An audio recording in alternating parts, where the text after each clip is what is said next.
My name is Nick Stanton and I'm leader of Southwark Council. Well, we're trying to make Southwark part of the whole central London economy. Already along the more London development between London Bridge and Tower Bridge, and with things like the Shard of Glass being built, you're seeing some of those office developments that traditionally would have gone up in the city now happening in Southwark. And we want to attract even more, as well as that sort of entertainment offer that we've got with the cultural offer that we've got with places like Tate Modern and the Globe.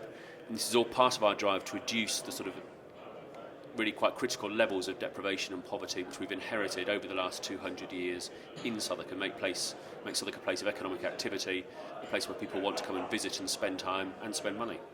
Well, we hope there'll be real job opportunities through construction and in retail afterwards.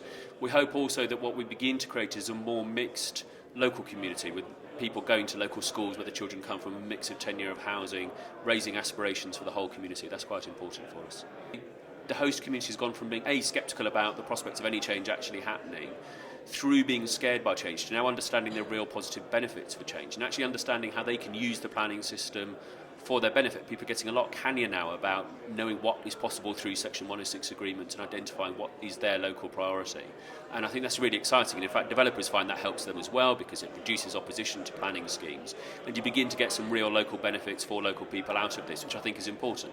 I think it's important at the same time as people are making profits out of it. You're getting big new developments. Local people can say, there's a new library, or there's a new park, or there's an investment in the youth club, or whatever it is. We got that because of that thing. There is a surprising amount of small green spaces which we're trying desperately to preserve and protect and enhance, and we'd like, in the supplementary planning document we're about to publish, we'd like to create a whole new park just on the south side of Borough Market, on the site of an old graveyard, which is one of the places where the dispossessed used to get buried in unconsecrated ground back in the day. So it's kind of undevelopable anyway, and it should be a park and a sort of a garden of reflection. So that kind of thing happened all over London. There's no memorials anywhere, and I think that would be quite an exciting, interesting, quirky, quite Southwarky kind of little park for local people.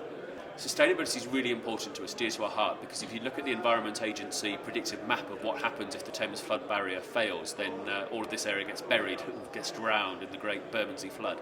So we need to take this very seriously. And developments like the Shard, one of the exciting things about it for us was how carbon neutral it was, how carbon friendly it was. The same with our big scheme at the Elephant and Castle.